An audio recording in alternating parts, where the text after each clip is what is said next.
Concept লাৰ্ণিঙলৈ সকলোকে স্বাগতম জনাই আজিৰ ভিডিঅ'টোত আৰম্ভ কৰিবলৈ ওলাইছোঁ। MA 4th সেমিষ্টাৰ অসমীয়া বিভাগৰ তৃতীয় কাকত তুলনামূলক সাহিত্য তত্ত্ব আৰু ভাৰতীয় সাহিত্যৰ অন্তৰ্গত প্ৰথম অধ্যায় তুলনামূলক সাহিত্য তত্ত্ব আৰু পৰিচয়। এই ভিডিঅ'টোৰ জৰিয়তে আমি কেনেকৈ প্ৰত্যেকটো দীঘলীয়া পাঠ বা অধ্যায় এটা সংক্ষিপ্ত ৰূপত নোটছ বনাব পাৰোঁ আৰু তাক কেনেকৈ অতি সহজত মনত ৰাখিব পাৰোঁ সেই সম্পৰ্কে জানিবলৈ সক্ষম হ'ব।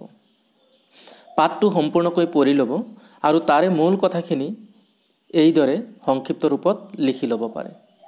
তুলনামূলক সাহিত্যৰ পৰিচয়ত এই কথাখিনি উল্লেখ কৰিব। 1 নম্বৰত কোনো সৃষ্টিশীল সাহিত্য নহয়, অৰ্থাৎ তুলনামূলক সাহিত্য কোনো ধৰণৰ সৃষ্টিশীল সাহিত্য নহয়। দ্বিতীয়তে উল্লেখ কৰিব সাহিত্য অধ্যয়নৰ পদ্ধতি বিশেষ, অৰ্থাৎ তুলনামূলক সাহিত্য এক প্ৰকাৰ সাহিত্য অধ্যয়নৰ পদ্ধতিহে। তৃতীয়তে উল্লেখ কৰিব সাহিত্যৰ লগত সাহিত্যৰ তথা সাহিত্যৰ লগত সাহিত্য ভিন্ন বিষয়ৰ পাৰস্পৰিক সম্পৰ্ক সম্বন্ধে পদ্ধতিগতভাৱে অধ্যয়ন আগবঢ়ায়। চতুৰ্থতে উল্লেখ কৰিব সাহিত্যৰ তুলনামূলক অধ্যয়ন, অৰ্থাৎ তুলনামূলক সাহিত্যৰ তুলনামূলক অধ্যয়ন আগবঢ়োৱা হয়। তুলনামূলক সাহিত্যৰ ইংৰাজী প্ৰতিশব্দ হৈছে কম্পাৰেটিভ লিটাৰেচাৰ। তুলনামূলক সাহিত্যৰ পৰিচয়ত এই কথাখিনি উল্লেখ কৰিব পাৰি। তুলনামূলক সাহিত্যৰ উৎপত্তি আৰু বিকাশ সম্পৰ্কে লিখিবলৈ আহিলে এই কথাখিনি উল্লেখ কৰিব। 1 নম্বৰত উৎপত্তি বা জন্ম হৈছে ইউৰোপত, অৰ্থাৎ তুলনামূলক সাহিত্যৰ উৎপত্তি বা জন্ম ইউৰোপত। দ্বিতীয়তে উল্লেখ কৰিব তুলনামূলক সাহিত্যৰ ৬ষ্ঠ শতিকাত বীজ ৰোপণ কৰা হৈছিল। তৃতীয়তে উল্লেখ কৰিব ঊনবিংশ শতিকাৰ শেষ আৰু বিংশ শতিকাৰ আৰম্ভণিতে এক সুকীয়া বিষয় হিচাপে প্ৰতিষ্ঠা লাভ কৰিছিলে। 4 নম্বৰত উল্লেখ কৰিব ইউৰোপীয় সাহিত্যত তুলনামূলক অধ্যয়নত গুৰুত্ব প্ৰদান কৰা হৈছিলে। 5 নম্বৰত উল্লেখ কৰিব তুলনামূলক সাহিত্যৰ প্ৰথম ব্যৱহাৰ ইংৰাজীত 1848 চনত মেথিউ আৰ্নল্ডে কৰিছিলে। 6 নম্বৰত উল্লেখ কৰিব আমেৰিকাৰ কাৰ্নেল বিশ্ববিদ্যালয়ত পৃথিৱীৰ ভিতৰত প্ৰথম এই বিভাগ প্ৰতিষ্ঠা হৈছিল। 7 নম্বৰত উল্লেখ কৰিব ভাৰতবৰ্ষত বিশ্ববিদ্যালয় পৰ্যায়ত পোনপ্ৰথম পাঠ্যক্ৰম আৰম্ভ হৈছিল 1956 চনত কলিকতা যাদৱপুৰ বিশ্ববিদ্যালয়ত বুদ্ধদেৱ বসুৰ প্ৰচেষ্টাত হৈছিল। 8 নম্বৰত উল্লেখ কৰিব অসমত আৰম্ভ হৈছিল 1992 চনত ডিব্ৰুগড় বিশ্ববিদ্যালয়ত নগেন শইকীয়াৰ উদ্যোগত। 9 নম্বৰত উল্লেখ কৰিব প্ৰথমখন তাত্ত্বিক গ্ৰন্থ হৈছে প্ৰফুল্ল কটকীৰ তুলনামূলক সাহিত্য আৰু অনুবাদ বিচাৰ 1989 চনত প্ৰকাশ পাইছিলে। 10 নম্বৰত উল্লেখ কৰিব comparative literature association of India গঠন হৈছিলে 1987 চনত। এই কথাখিনি আপোনালোকে বহলাই আলোচনা কৰিব। তুলনামূলক সাহিত্যৰ বৈশিষ্ট্য সম্পৰ্কে লিখিবলৈ হ'লে এই কথাখিনি উল্লেখ কৰিব। 1 নম্বৰত তুলনামূলক পদ্ধতি তুলনামূলক সাহিত্যৰ মূল পদ্ধতি। দ্বিতীয়তে উল্লেখ কৰিব সাৰ্বজনীন মানৱীয় ভাৱ অনুভূতিৰ প্ৰকাশ। তৃতীয়তে উল্লেখ কৰিব তুলনামূলক সাহিত্য 3 ধৰণৰ মূল স্বৰূপ। ক নম্বৰ পৃথিৱীৰ সকলো সাহিত্যিকে একক সাহিত্য বুলি ধাৰণা। খ নম্বৰত উল্লেখ কৰিব সাৰ্বজনীন সাহিত্যশাস্ত্ৰ নিৰ্মাণৰ পোষকতা। গ নম্বৰত উল্লেখ কৰিব সাহিত্য অধ্যয়নত অধিক বিস্তৃতি প্ৰদান। এই কথাখিনি বহলাই লিখিব। তুলনামূলক সাহিত্যই সাহিত্য অধ্যয়নৰ বিভিন্ন পদ্ধতি সম্পৰ্কে লিখিবলৈ হ'লে তলত দিয়া পদ্ধতিকেইটা উল্লেখ কৰিব। 1 নম্বৰ ব্যাখ্যামূলক পদ্ধতি। 2 নম্বৰ বৰ্ণনামূলক পদ্ধতি।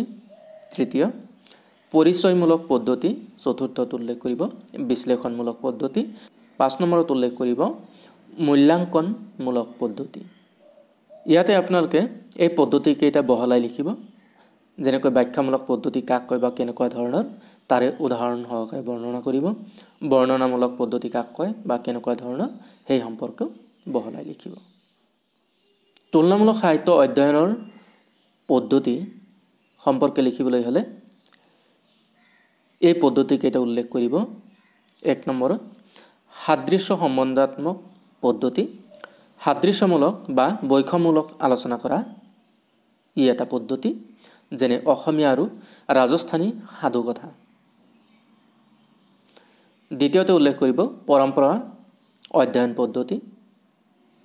তৃতীয়তে উল্লেখ কৰিব প্ৰভাৱ অধ্যয়ন পদ্ধতি, লেখকৰ ওপৰত আন লেখকৰ প্ৰভাৱ সম্পৰ্কে আলোচনা কৰা হয়। 4 নম্বৰত উল্লেখ কৰিব স্বীকৃতি অধ্যয়ন পদ্ধতি। ইয়াতে কোনো গ্ৰন্থৰ স্বীকৃতি লাভ আৰু তাৰ দ্বাৰা অন্য সাহিত্যৰ ক্ষেত্ৰত প্ৰভাৱ বিস্তাৰ সম্পৰ্কে আলোচনা কৰা হয়। 5 নম্বৰত উল্লেখ কৰিব তুলনামূলক পদ্ধতি। তুলনামূলক সাহিত্যৰ মূল পদ্ধতি হৈছে তুলনামূলক পদ্ধতি। 6 নম্বৰত উল্লেখ কৰিব সম্বন্ধমূলক দ্বন্দ্বাত্মক পদ্ধতি। জীৱনৰ লগত সম্পৰ্কযুক্ত বিবিধ দিশ ইয়াতে আলোচনা কৰা হয়, যেনে ধৰ্ম, দৰ্শন, ইতিহাস, ৰাজনীতি, সমাজ বিজ্ঞান, মনোবিজ্ঞান ইত্যাদি।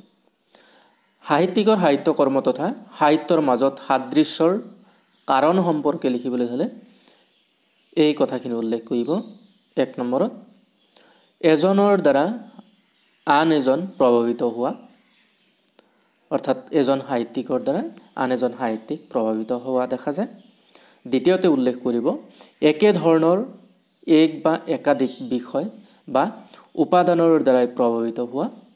তৃতীয়তে উল্লেখ কৰিব মানুহৰ একে ধৰণৰ ভাৱ অনুভূতিৰ প্ৰভাৱ আৰু চিন্তনৰ সামঞ্জস্য।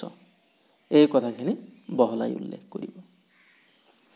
এইদৰে সংক্ষিপ্ত ৰূপত নোটছ বনাই পঢ়িলে নিশ্চয় পৰীক্ষাৰ আগত গোটেই কিতাপটো দিনত 2-3 বাৰকৈ ৰিভাইজ দিবলৈ সক্ষম হ'ব আৰু পৰীক্ষাত ভাল ফলাফল দেখাবলৈ সক্ষম হ'ব। ভিডিঅ'টো কেনে পালে নিশ্চয় কমেণ্ট কৰি জনাব। এই সংক্ষিপ্ত নোটছ যদি আপোনাৰ পছন্দ হয় বা ভাল লাগে তেতিয়াহ'লে এই নোটছৰ PDF বা গোটেই পাঠটোৰ PDF ডাউনলোড কৰি ল'ব পাৰিব। ডেছক্ৰিপশ্যনত 2টা লিংক দিয়া আছে।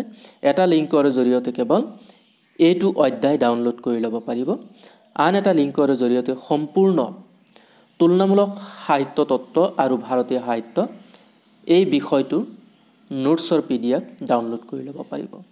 যদি আপোনাৰ উপকাৰত আহে তেতিয়াহ'লে আপোনাৰ সহপাঠীৰ লগত শ্বেয়াৰ কৰিব, লাইক কৰিব, চেনেলটো ছাবস্ক্ৰাইব কৰিব, গঠনমূলক দিহা আৰু পৰামৰ্শৰে কমেণ্ট কৰি জনাব।